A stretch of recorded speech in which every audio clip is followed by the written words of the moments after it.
Welcome students, welcome to my class. Today I will teach you how to write letter. Letter writing is most important part in our life because in many cases we have to write a letter. Right now we are using email, that is also a kind of form of letter. So we should know how to write a letter. I know you all are facing many problems many times while the writing letters. So, what is letter? A letter is writing form of communication that is addressed to a specific person or a specific organization. आप letter जो है एक means of communication है. आप address करते हो किसी एक पर्टिकुलर स्पेसिफिक पर्सन को या फिर स्पेसिफिक ऑर्गेनाइजेशन को. Specific person is just like अगर आप इनफॉर्मल में बात करते हैं तो if you are writing to your friend then you are writing to a specific person ना. ऐसी कोई रैंडम नहीं, you are writing to a specific person. और if you are writing to the new editor तो you are writing to the organisations editor ना, the specific organisation the specific editor, not random. तो यहाँ पे भी जब आप किसी को भी स्पेसिफिकली कम्युनिकेट करते हो by the means of writing means the by the written form, that is called the letter. You convey your message to the another person. It is the one of the easiest and non-expensive means of communication. As you know, it's one of the easiest and non-expensive, मतलब बहुत expensive भी नहीं है और easiest way है communicate करने का. The relationship between the writer and the receiver determines the way a letter is written. आप जो है रिलेशन लेटर जिस तरीके से लिखा जाता है उससे रिलेशनशिप बताता है. अब आप अगर आप you are writing to the letter to the editor और the principal, you are writing in a formal way, you are writing in a different manner, different words you choose. But when you write your letter to your friend, letter to your father, then what? Then you are writing in a informal manner. You will choose your own words in the way you how to communicate your father and how you communicate your friend. So there is a several types of writing and everyone have their own style while they write letter. So there are the two basis types of letter. One is formal and other is informal. Formal letters, अब formal letters क्या होता है? इस kind of application, letter to editor, letter to official letters होते हैं. और जैसे आप किसी ऑर्गेनाइजेशन को या गवर्नमेंट डिपार्टमेंट को जो भी ऑफिशियल लेटर्स होते हैं that is called the formal letter. It's kind of application to applying for something, then also you can say that this is a informal letter. This letter have an objective और business like style of writing. अब इसका जो style है वो objective होता है, means business writing होता है.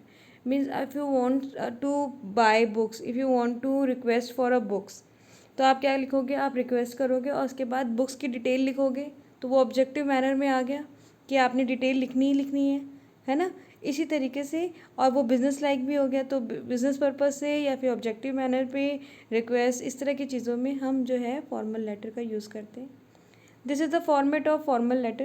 First of all, you have to write the sender address, then date. Sender address means जो letter send कर रहा है, means जो letter लिख रहा है, ठीक है. Date, receivers address यानी कि with whom for you are writing. आप किसके लिए letter लिख रहे हो, किसको भेज रहे हो, उसका नाम है रिसीवर एड्रेस में.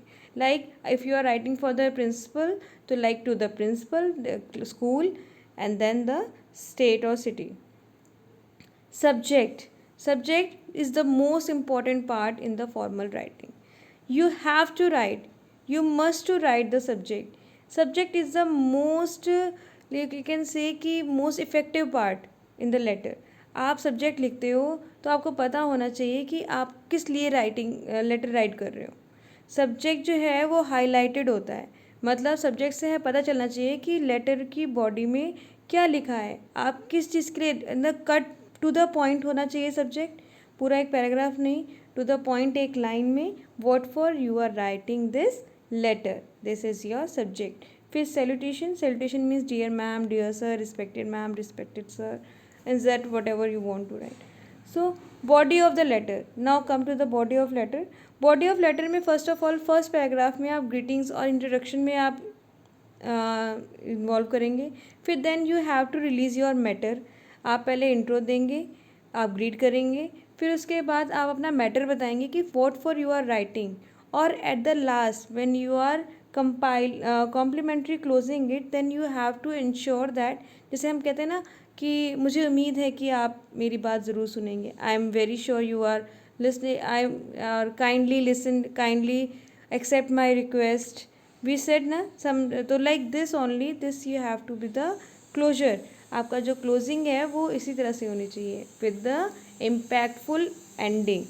I always told you ending हमेशा impactful होनी चाहिए, क्योंकि ending अगर effective रहती है तो letter और something is worthy, आपको चीज़ें वर्दी लगती है. तो जो लेटर राइट सुनने पढ़ेगा उसको भी लगेगा that what for you are writing and it is worthy or not.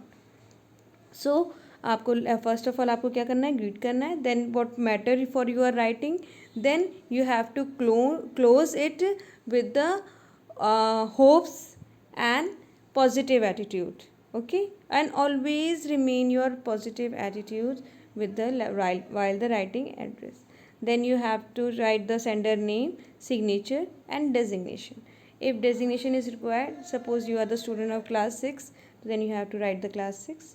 This is your designation. This kind of when the person is something appointed to the person, like आपको बोला जा रहा है कि आप एक आप एक चेयरमैन को लिख रहे हो and you are employed of this company, तो आप वहाँ पे एम्प्लॉय लिखोगे. This is your designation. So this is the for letter example for you. You can see like the librarian of the school Karol Bagh. This is the, हम school को लिख रहे हैं, लाइब्रेरियन को लिख रहे हैं. तो जब कुछ चीज़ों में क्या होता है, अब आपने यहाँ पे लेटर टू एड्रेस, आप यहाँ पे एड्रेस इसलिए नहीं लिखेंगे पहले क्योंकि you are writing to your school. तो वहाँ पे आप एक वहीं के ही स्टूडेंट हैं ना आप तो, और आप किसी वैसे आप होम रिक्वायरमेंट के लिए नहीं बात कर रहे हैं, आप स्कूल की फैसिलिटी के लिए बात कर रहे हो, आप स्कूल की चीज़ों के लिए बात कर रहे हो. आप स्कूल में ही आपने आईडी लॉस्ट की है और स्कूल की रिक्वायरमेंट के लिए आप बात कर रहे हो.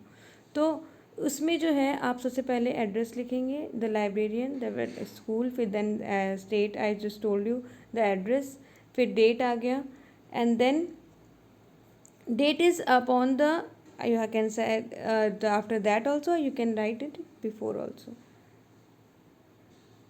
Informal letters, this is include the letters to parents, relatives and friends. आप अपने पेरेंट्स को, सिबलिंग्स को, रिलेटिव्स को, फ्रेंड्स को लिखते हैं. इस is a very easy and conversational language. मतलब आप अपने इसमें फॉर्मल होने की ज़रूरत नहीं है. आप जिस तरह से अपने पेरेंट्स से बात करते हो, फ्रेंड्स से बात करते हो, रिलेटिव से बात करते हो, उसी वे में आप लिखिए. बहुत ज़्यादा सोचने की ज़रूरत नहीं है कि हम कौन से वर्ड्स को यूज़ करें. और this letter should be short and point to point. और ये तो आप जैसे इस depend on what for you are writing. Short होना चाहिए, कट टू पॉइंट होना चाहिए और इनफॉर्मल होना चाहिए. This is the formal letter. Informal letter, format of informal letter. This is the format. Address, then date, फिर देन सैल्यूटेशन, फिर body of the address means like you are writing to your parents somewhere else, तो फिर आप वहाँ जहाँ का address है वो लिखेंगे. फिर आप सैल्यूटेशन लिखेंगे लाइक डियर डैड या डियर मॉम, लाइक दिस. फिर आप लिखेंगे body of the letter, then sender's name on the, फिर सिग्नेचर. बॉडी में आप क्या करेंगे, यहाँ पे आप पहले ग्रीटिंग्स कर देंगे, फिर what for you are writing, and then closing with the happy ending, means like आप हैप्पीली एंड करेंगे. This is the example of the formal letter. I hope this is now clear to you all very much.